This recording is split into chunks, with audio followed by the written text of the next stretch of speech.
मंत्रों पर अविश्वास मत करो, नाम पर अविश्वास मत करो।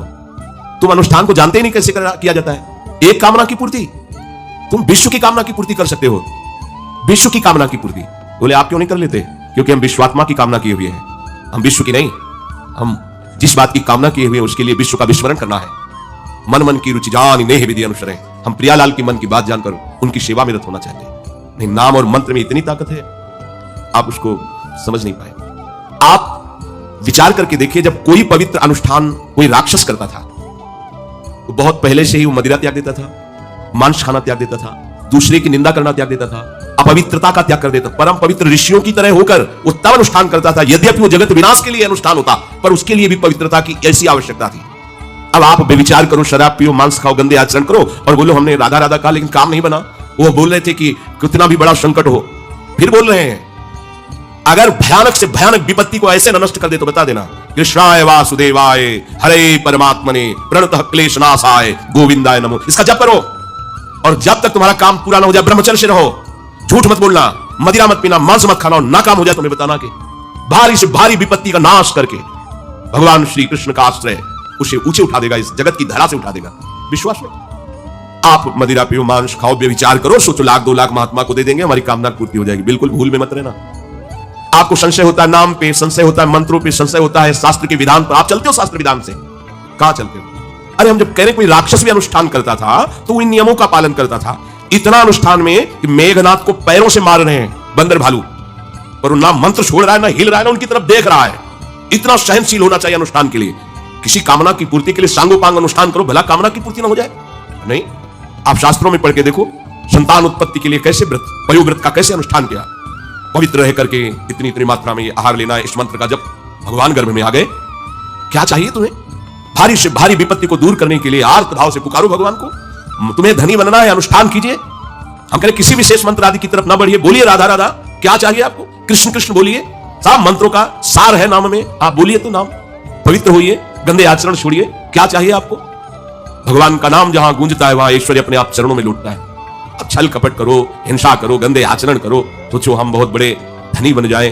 तो दुष्कृति का फल दरिद्रता और दुख होता है, सुकृत का फल ऐश्वर्य और सुख होता है।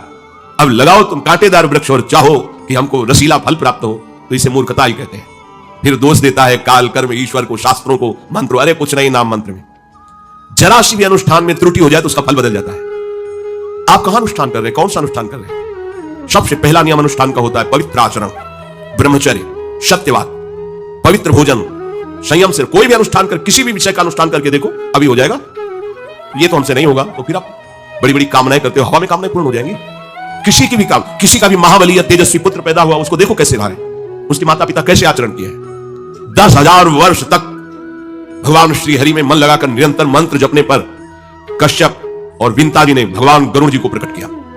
भगवान गरुड़ जी श्री हरि के वाहन, प्रथम पुत्र अरुण जी जो सूर्य के सामने बैठे हुए हैं, सारथी बने 10,000 वर्ष। करदम जी भारी तपस्या करके पत्नी प्राप्त कर रहे हैं, तो भगवान स्वयं कपिल देव जी के रूप में अवतार ले रहे हैं। बिना भजन के, बिना पवित्रता के, बस कामनाओं की पूर्ति, हवा में कामनाओं की पूर्ति हो जाएगी। मनमानी आचरण, कुछ नींबू काट दो, उसमें सिंदूर रख दो, या कलावा बांध दो, या अंगूठी बांध लो, या जंतर मंत्र बांध लो, भस्म, इनसे कुछ होगा? कुछ नहीं होगा। राधा राधा राधा राधा राधा, जो कर चाहोगे हो जाए, पर पवित्र आचरण, साथ में पवित्र आचरण हो। एक किसान भी अन्न बोता है तो खेती को तैयार करता है। आपको अपने हृदय की भूमि तैयार करनी होगी। कामना पूर्ति के लिए ऐसे थोड़ी चला जाता है। देखो ना, ऐसे एक चपत लगा दी सुरुचि ने, क्योंकि उसकी रुचि के खिलाफ हुआ। जो पिता की गोद में बैठना चाहते थे, क्षत्रिय बालक माता के पास गए।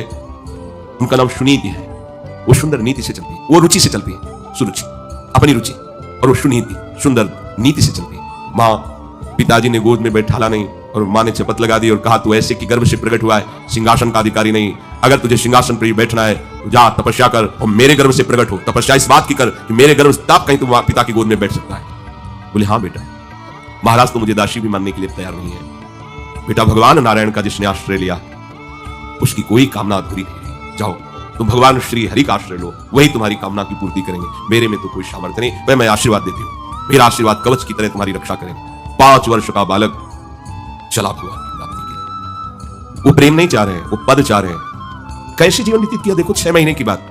बोले 6 महीने में, 6 महीने में एक छोटा सा बालक इतना कष्ट सह रहा है, 6 महीने तो बहुत समय हो गया।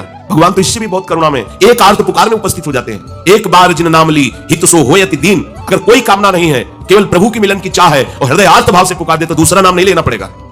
एक बार जिन नाम ली हित सो होयति दीन, ताको संग न छाड़हि ध्रुव अपनो कर ली। ये महाऋषि शेखरों के वचन है, कोई ऐसे मिथ्या वचन थोड़ी। श्वास को भी रोक लेते हैं। भगवान का जो मंत्र श्री देवर्षि नारद जी ने दिया उसी का ध्यान करो। ऐसा पद मिला कि सप्त ऋषि परिक्रमा करते हैं, ना उनके पिता को मिला ना उनके पितामह को मिला। इसके आगे तो है ही नहीं। वो तानपाद, महाराज मन, ब्रह्मा, बस ऐसा पद मिला कि किसी को पद नहीं मिला। पर आप देखो कामना की पूर्ति के लिए कैसे निष्ठावान होकर के प्राणों को समर्पित करके भगवान के बीड़ी सिगरेट पियो, प्याज लहसुन मांस मछली दुनिया की दली दुराएं करो, हाँ हमारी कामनाओं की पूर्ति हो जाए। बेकार बकवास करते हैं लोग आकर। परमार्थ को एक हंसी बना दिया है, एक मजाक बना दिया है, संतों को एक नाटक बना दिया है, संत मार्गों के उपहास का स्वरूप बना दिया है। हमारी कामना की पूर्ति कर दो। उनका जीवन कामना की पूर्ति के लिए तुम्हारे, अरे तुम्हें निष्काम करके भगवत साक्षात्कार कराने के लिए कि छोटी मोटी जिनमें तुम फंस कर तुम्हारी दुर्गति हो रही उसमें और बढ़ावा देने के लिए। पर संसार तो अपनी बात मानता है, उस ना शास्त्र की बात मानता है ना संतों। भगवान कह रहे हैं वो सुकृति है जो मेरे से धन चाहते हैं, दुष्कृति तो आ ही नहीं सकता। तो आप सुकृति के आचरण करो। बड़ा विचित्र भाव है संसार का। चाहता है सुख, आचरण करता है दुख पाने वाले। दुष्कृति करो, पाप करो, सुख चाहो, कैसे हो सकता है भाई? कैसे हो सकता है ऐसा? तुम सोचो हम अपने बल से कर लेंगे, तुम्हारा बल काम नहीं करेगा। जब थोड़े दिन की स्वतंत्रता दी जाती है, जाओ आप 50 वर्ष 60 वर्ष 80 वर्ष आपको समय मिला है, आप चाहे घोर पापाचरण कर लो और चाहे बहुत बढ़िया तपस्या भजन पुण्य कर लो, छूट है, आपको विघ्न नहीं पहुंचाया जाएगा। हाँ कोई महत अपराध कर दोगे तो फिर तो बख्शा नहीं जाएगा। साधु ज्ञान तुरंत भवानी कर कल्याण अखिल के हानि। अगर कोई महत अपराध बन गया तब तो, नहीं तो छूट है तुम्हारी, कमा लो जो कमाना चाहते हो, पापाचरण या पुण्य जो कमाना चाहते हो। तो आपको लगता है कि आदमी बड़ा सुखी दिखाई दे रहा है, बेईमानी करता है, पापाचरण करता है, छूट दी गई है भगवान की तरफ से। ये कर्म भूमि है, तुम कर्म कर सकते हो, अच्छे या बुरे दोनों की छूट है। तुम भगवान का भजन करके नारायण बन सकते हो, नारायण स्वरूप में स्थित हो सकते हो। तुम गंदे आचरण करके भूत प्रेत बन सकते हो, स्वर कुत्ता बन सकते हो, और भी नीची योनियों में जा सकते हो। तुम स्वतंत्र हो इस समय, जो चाहो कर सकते हो। ये हर योनि को छूट नहीं, केवल मनुष्य योनि को छूट है। और तो सब अपने विवश होकर कर्मों को भोगना ही पड़ेगा, चाहे वो देवता क्यों ना हो। सावधान हो जाओ, भगवान ने छूट दे दी। ये यहां नहीं कह रहे कि तुम निष्काम ही होकर हमारी शरण में आओ। बड़े कृपाल जगत पिता है ना, वो कह रहे हैं कि आर्तो जिज्ञासु अर्थार्थी ज्ञानी चो भरतर्षभ। मान लो बहुत दुष्कृति है, बहुत गंदे आचरण वाला है, और उसको किसी भी संयोग से भगवान में रुचि हो जाए, अब उसे दुष्कृति नहीं कहा जाएगा। अपने लोगों की यही कि अगर जीवन में कभी पीछे हमने उसको कोई ऐसा आचरण करते, जीवन भर उसी आचरण को देखेंगे हम, ये वो गंदा आदमी है जिसने ऐसा किया। भाई एक तरंग आई थी, उस तरंग में उसके द्वारा वो गलती हो गई, इसके बाद वो भगवान की शरण में वो सुधारू महात्मा बन जाएगा। पर हमारी दृष्टि उसके नाम जपने पर, उसके भगवत मार्ग में चलने पर नहीं, क्योंकि हम लोग उसी का आदर करते हैं। और वो हाँ झूठ बोला था, वो झूठ बोलने वाला है, वो बेईमानी की थी, वो हाँ गंदी दृष्टि से उसने देखा था, वो ऐसी दृष्टि उसकी रहेगी। नहीं, ऐसा नहीं।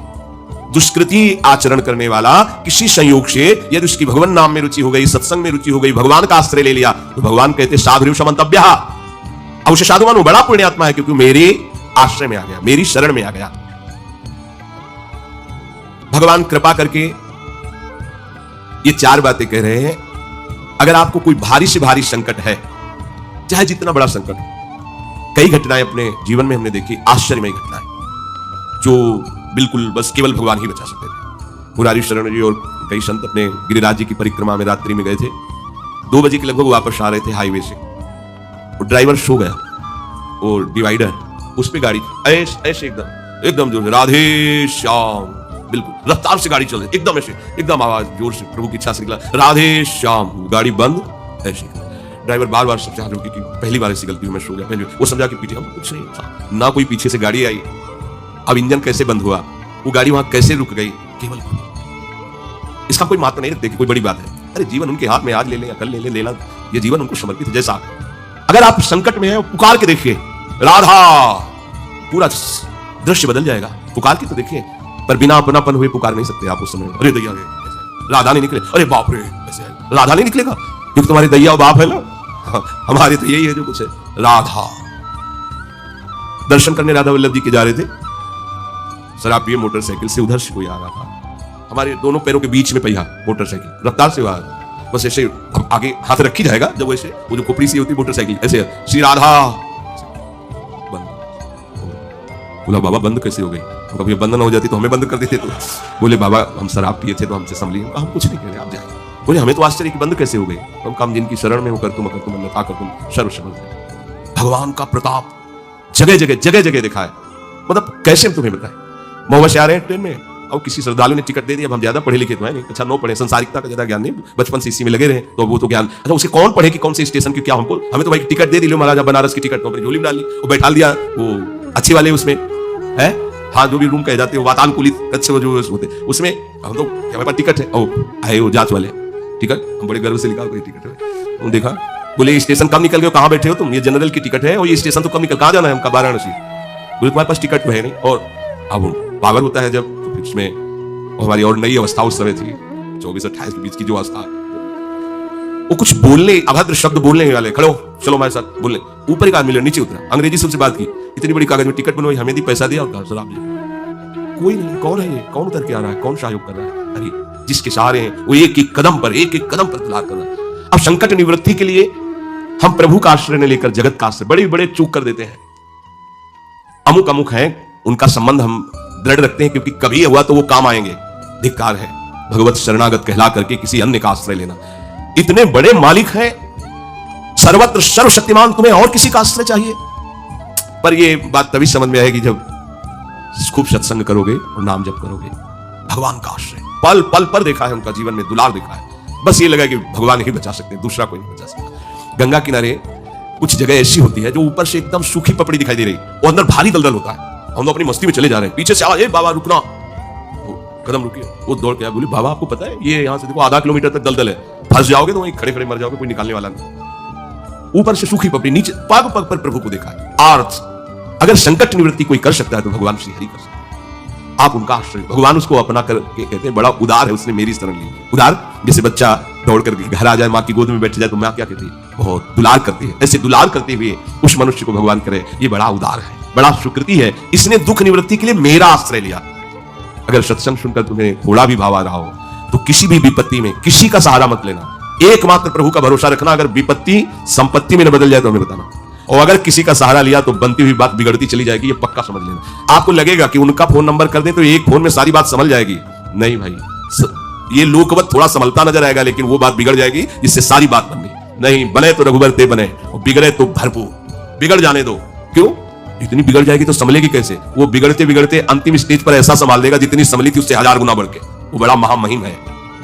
अर्थार्थी जो केवल भगवान से अर्थ चाहता है, ठीक है हमें धन चाहिए भगवान श्री हरि का आश्रय ले, जो चाहिए आप मान लीजिए, पर गलत आचरण कर रहे हो इसलिए आपके ऊपर प्रभाव नहीं पड़ रहा, हमारी बात हाथ जोड़कर हम प्रार्थना करें, मान लीजिए सब कामनाओं से पीड़ित है, सबकी कामनाएं पूर्ण हो जाएंगी, जो इच्छा करी हो मन माही, प्रभु प्रसाद कछ दुर्लभ नहीं, पर मांस खाना छोड़ो, शराब पीना छोड़ो, पराई बहन बेटियों के साथ गंदी दृष्टि करना बंद करो, ये गंदे आचरण बंद करो, राधा राधा बोलो, ना पूर्ण हो जाए तुम्हें बताना, मनमानी आचरण करते हो, गंदे पाप आचरण करते हो, फिर कहते हो कि हमें कुछ दिन राधा नाम जपते हुए अभी लाभ नहीं मिला, लाभ कैसे मिले, आप नीचे से तो ऐसे असाधन कर रहे हो, पापाचरण कर रहे हो, प्रभु की आज्ञा का उल्लंघन करोगे तो कैसे प्रभु प्रसन्न हो जाएंगे तुम्हें।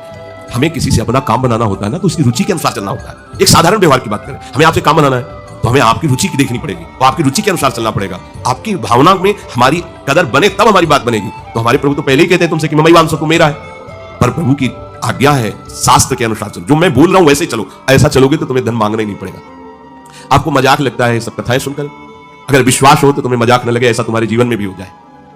नरसिंह मेहता जी के पास उनकी बेटी के यहां भात भरने के लिए जब चर्चा चली तो भी लगा कि अगर यहां निमंत्रण नहीं भेजेंगे तो बहू को दुख होगा, और निमंत्रण भेजते हैं तो बेइज्जती की बात होगी, क्योंकि सब बाबा जी आएंगे फटे पुराने कपड़े मजीरा और करताल लिए, हरि नाम कृष्ण नाम गोविंद नाम कीर्तन करने। अब यहाँ वीआईपी लोगों के बीच में और लोग पूछेंगे कौन है तो कहेंगे समधी, बेइज्जती महसूस होगी। धनाभिमानियों को ये रहता है, ये तो भिखारी हैं बाबा जी हैं, इनके सामने क्या बेइज्जती। तो बोले इतना लिख दो कि वो आएंगे ही नहीं, इतना पर्चा में भात का सामग्री लिख दो कि वो आएंगे ही नहीं। ये बात जब कि निमंत्रण भी हो जाएगा और नहीं आए, बेटी भी जो बहू है वो भी नाराज नहीं होगी, भाई निमंत्रण तो गया है, पूरा लिख दिया। नरसिंह मेहता जी के पास पत्र गया, उन्होंने देखा, जाके ठाकुर महाराज, क्योंकि भगवान की सिवा कोई आश्रय है नहीं, तैयारी की गाड़ी में। तो अब वहां 10-5 तो संत महात्मा कीर्तन, पूरी मंडली भगवत कीर्तन कर गाड़ी में बैठ के, अब नरसिंह जी के सिवा उनका कोई था नहीं, नरसिंह जी की हरि आश्रय। अब जहां नरसिंह जी वहीं, मान लो अपने लोग चलेंगे तो पूरे चलेंगे, जहां चलेंगे अब कीर्तन करते हैं। ऐसा भात भरा था ठाकुर जी ने कि भूतो न भविष्यति, स्वर्ण की वर्षा हुई थी, लिखा है स्वर्ण की वर्षा हुई थी। द्वारिकाधीश की गाड़ियों को गाड़ियां लगी हुई थी, बैलगाड़ियों में सब लदे स्वर्ण आभूषण, गांव का गांव पूरा कंचन का हो गया था। ऐसा वैभव भगवान ने प्रकाशित किया। आपको क्या भगवान पर विश्वास नहीं? क्या आप प्रभु के नहीं हैं? क्या आपको प्रभु ऐसा प्यार नहीं करते? पर आप प्रभु के ऐसे आश्रित नहीं होते, इसीलिए आपको अनुभव मिलेगा।